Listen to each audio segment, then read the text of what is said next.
My name is Jessica Martinez. I have been a bodybuilder probably since my days in the Marine Corps. I started back in, let's say, 2004. But I really didn't get into bodybuilding until probably right after my daughter was born, which was in 2013. What brought me to my first show? Basically, I wanted to see where I could take my body. I'm not really much of a spring chicken anymore. I'm going to be 40 in June, so to me, I wanted to see what I could do with my body. You know, I was always that kind of skinny fit, but no real definition, no muscle. I was always just fairly lean.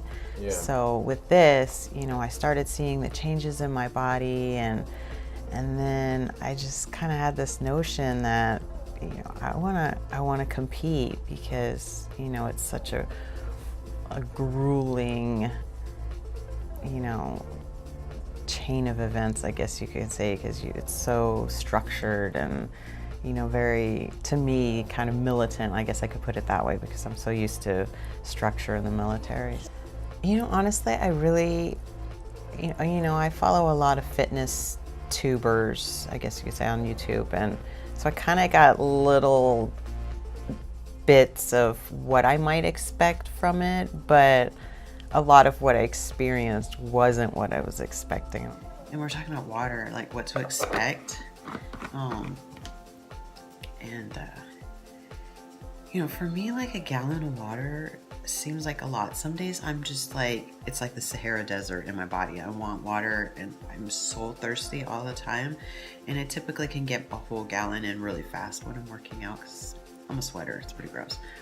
And yeah, but she was telling me, she's like, yeah, you'll probably be up to like 2 or 3 gallons at one point. I was like, oh my gosh, like 1 gallon for me is like, whoa. You know, I'm very dramatic. Anyway, so yeah, so I'm at 1 right now. I'll probably get a good chunk of this done and then polish it off at the gym. I'm talking to myself. Well, not really, I'm talking to a camera. She's like, why? Why are you talking to yourself?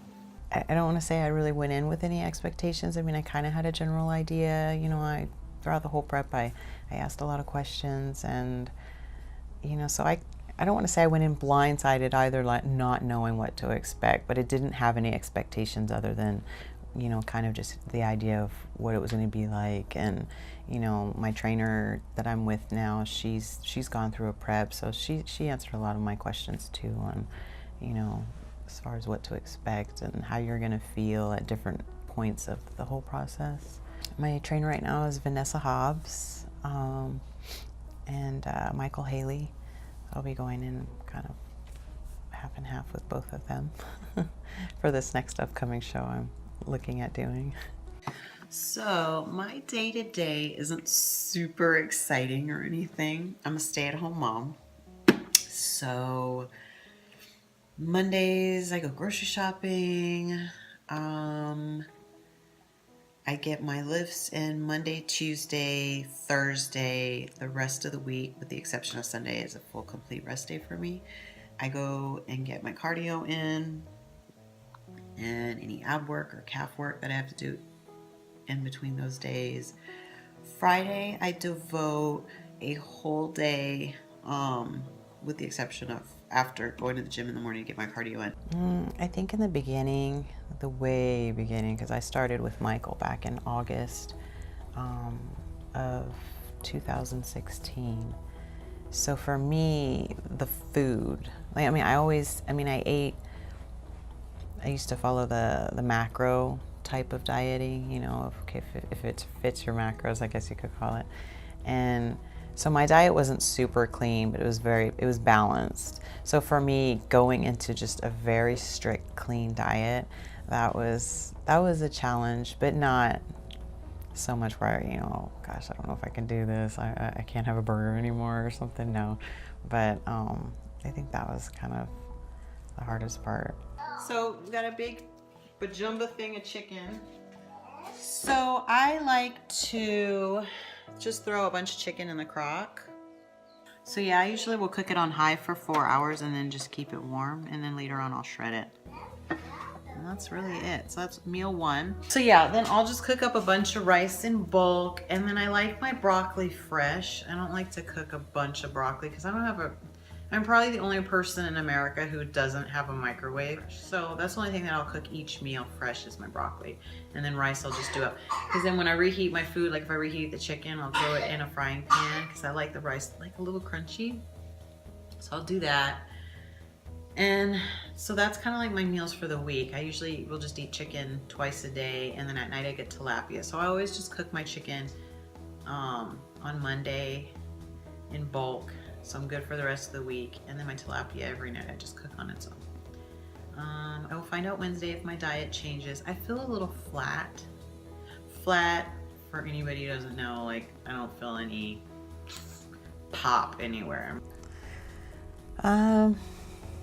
I kind of had an idea of, the type of poses that we had to do for bikini, but I had no idea that I remember the first time we went there and we were doing our posing, and Michael's like, twist, twist, keep twisting. And I'm like, oh, I felt like, I can't even think of the movie right now where the lady's head spins. I think it was like Beetlejuice or something, I don't know. So you're like really twisting and getting in there, and I was like, whoa. And he's like, yeah, you're gonna hold that on stage, and I'll keep, he just kind of went, having me twist more. So that I wasn't expecting that. Like literally the next day, that was like a workout in itself. I mean, you're in high heels and you're walking and calves are getting a workout. Your body's twisting in ways that you're like Gumby. And so it was interesting, but it was a lot of fun. I mean, I tried to do it a lot on my own because, I'm not very graceful in heels. So yeah, definitely lots of housework in my high heels, and as much as I could possibly wear them. I think some of the struggles for me, like I said, I'm not very, graceful in heels. So there's some poses that you have to kind of transition to because you want to make sure that your body looks its best, for the judges to judge you off of. So there was a lot of different, transitions that I struggled with, I guess you could say, in the beginning, and just trying to nail it to where, maybe things wouldn't jiggle or, wasn't very pleasing to the eye. I don't know how to put it, but I think that was probably the hardest part for me. But again, practice, I was trying to just practice, and then, to where you have that comfort level and you're not so nervous, I guess. A leg day, let's put it this way. You will pretty much not be able to sit or walk for like a good week until your next workout with him, and then you're good. It's intense.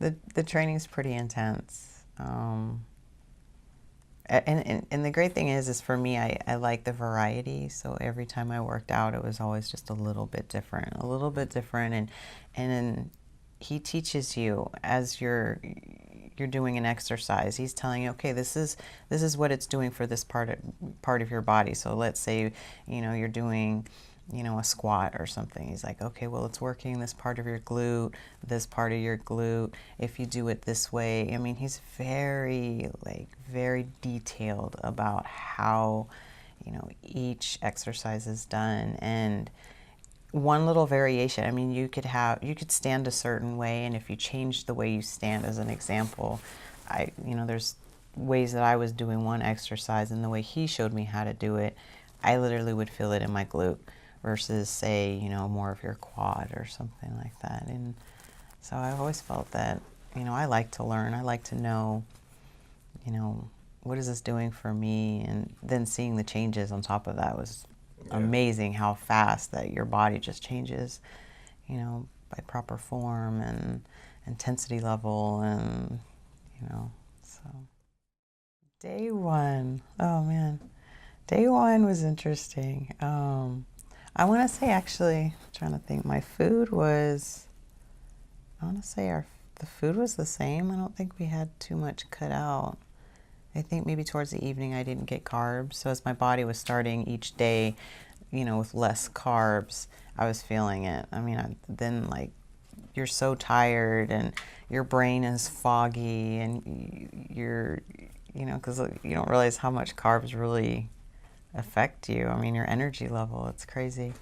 So yeah, every day that little things were taken away, like, you know, our water was getting lowered and the carbs were slowly kind of, you know, getting less. So my hardest day was during peak week was Wednesday. That was my lowest carb day. I want to say I had like just oats in the morning. That was probably the only carb I had. And then the rest of the day it was just protein and veggies all throughout the day. So you're literally pretty hungry and tired at that point. And then the next day, Thursday and Friday were for carbs. We get rice cakes and then our protein, no veggies. And I ended up getting a stomach virus Thursday night. So I was, needless to say, sick in every way possible for 24 hours. And then so my next day, I was just trying to recoup and I had to adjust my diet. My water got adjusted. We added a little bit of water. We added electrolytes. So I was drinking electrolytes all day long and just trying to get my energy levels back up and not be so dehydrated as I was. And so that kind of worried me a lot. You know, I was a little bit behind.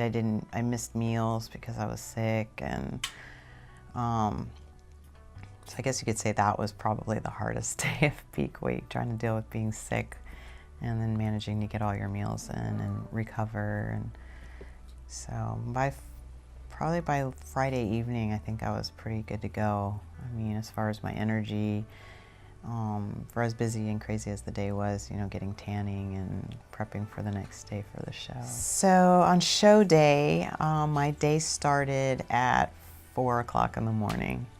So I was up at 4 in the morning. I had to get my second coat of tan at 4:30 and then have a quick meal. Had to jump right into getting my makeup and hair done at 5:30. So literally pretty much the whole day you're just kind of on the go. I mean, there was little spurts in between after prejudging where we kind of had a little break and we can eat, and you know, we had time to where we actually could watch some of the show ourselves before we had to go back on for the evening. And lots going on, definitely, for sure. A lot of nerves before the morning show. But I have great teammates that kept me motivated and kept the day completely stress-free. Layla, she's great. And we actually really bonded. I didn't really know Layla before. You know, I met her a few times during training, and she's a doll, an Amazonian doll. She's very sweet, she was like mom backstage, I think. You know, like, just, you know, she had done it before. This was her second competition, and so she knew pretty much what goes on backstage, and, you know, she was there and very supportive, and, you know, if I had any questions or if I was in need of lip gloss, that she she was there for everything. And again, it's just totally stress-free. I mean, when you have somebody there for you that knows what's going on and, you know, kind of pumps you up and just totally eases your nerves, it helps a lot versus trying to be alone or, you know. David Lee, my brother from another mother. You're, I have to say, you're my rock through the whole prep. And I'm trying not to get emotional right now about it because, yeah, from all kinds of stuff that I dealt with personally and emotionally, whether it's food or relationship or being tired at night, you were there and you related with me, and you were able to relate with me in everything that I went through. I could joke with you about all kinds of stuff prep related. I won't, you know. embarrass anybody.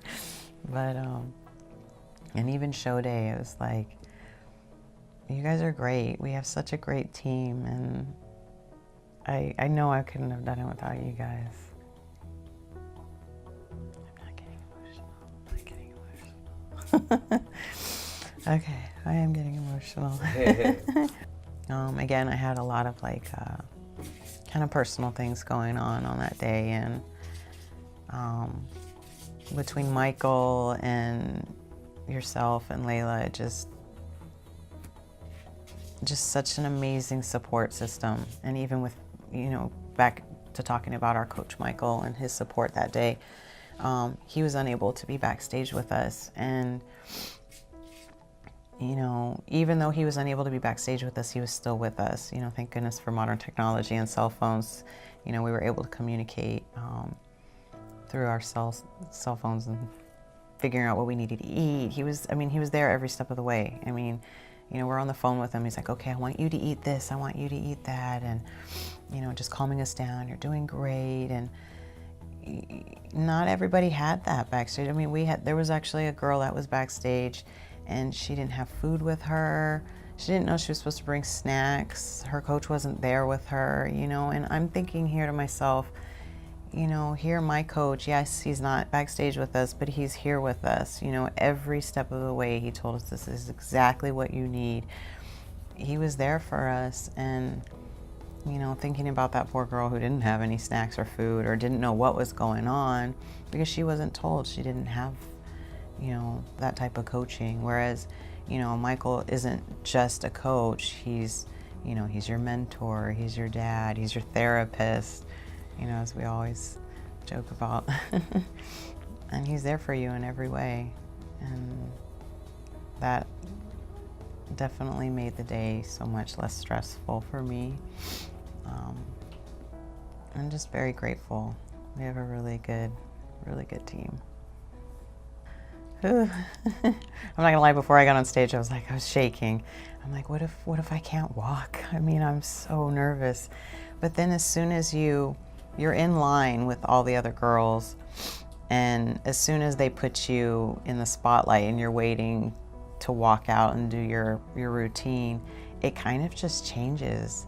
I don't know what it is, but that all the nerves and the anxiety of it leading up to that moment just kind of fades away, and you hear people shouting and screaming your number, and you just get so pumped up that it just completely changes everything. And you walk out and you're so pumped, and you do your thing, and you know, and for that moment that it's over, it goes by really quick. So afterwards you're like, okay, I'm ready for another one. Let's do this again, you know, because you're so excited. And you know, it's a lot of energy. There's a lot of energy backstage.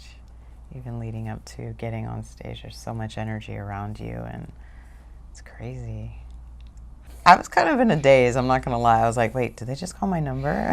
For a brief second I wanted to look down. I'm like, this is me, this is who they're calling. And it was crazy. There's a lot of competition. I mean, there are a lot of great looking girls, and I felt just so much honor and so much pride that they called me. It was crazy. It's still kind of unreal, especially when they were handing out trophies. I kind of feel like I hesitated a little bit, you know, and it's still kind of a blur, because when I picked up my trophy, they were asking me, okay, what was your place? And I kind of felt really stupid, because I was still running off of that energy and high from what was going on. Like, I'm like, I don't know. For a brief moment, I couldn't remember. It was crazy, because I was still just in such shock. Not shock that thinking I couldn't do it, but, you know, it was crazy. Throughout kind of like this journey, I kind of had a lot of kind of support, but not a lot of support. It was just always kind of, you know, where my family life, I should say, It was always just kind of half and half, you know.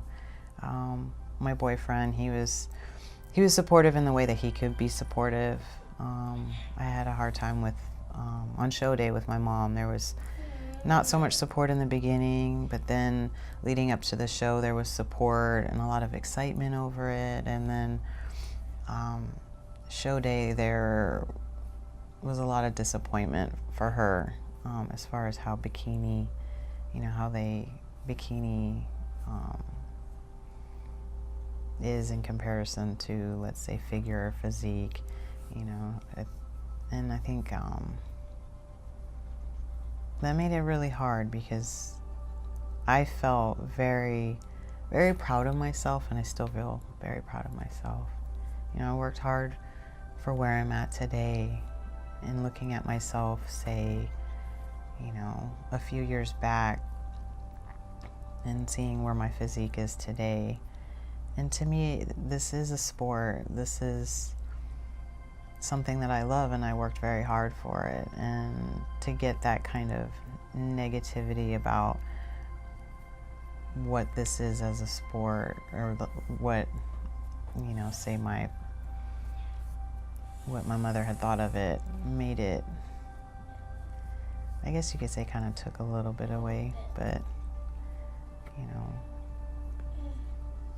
thankfully for, you know, for yourself and Layla and Michael, you know, you can't let negativity influence who you are as a person or what you do in your life. You know, ultimately it's what makes you happy, you know. And I think that's where I had to just kind of let that go, you know, because it was all of our special day, you know. And I don't know if that answered your question, but yeah. Ooh, long-awaited pizza that we'd been talking about. Went to Grimaldi's Pizzas, how we celebrated that evening. It was good. It was really good. I made some treats for all of us, and these little peanut butter, pretty much everything I could find in my kitchen that was sweet and delicious. I think I threw in this little Blondie bars, and so we had some of that, and pizza. And the next day I went to Donut Bar downtown and got this ridiculously massive donut that was like this big, and sadly I could eat like a couple bites because I think my stomach wasn't up for it after the night prior. But yeah, I know. Now I'm back to chicken and broccoli again, so old habits never die, I guess. The next show, I'm looking at doing the Las Vegas Classic in November. Initially I wanted to do the Reno show on my birthday, which was in June, but I wanted to be able to have a little bit more time to build more muscle and just kind of see where I could be at 7 months from now. Because initially when I started with Michael, I think this whole process took 9 months to get me where I'm at right now. And so another 7 months, I'm like, wow, I can only imagine what the difference and the change will be, you know, within 7 months. So I decided to do the November show here in Las Vegas, which is a Steve Carr show. So.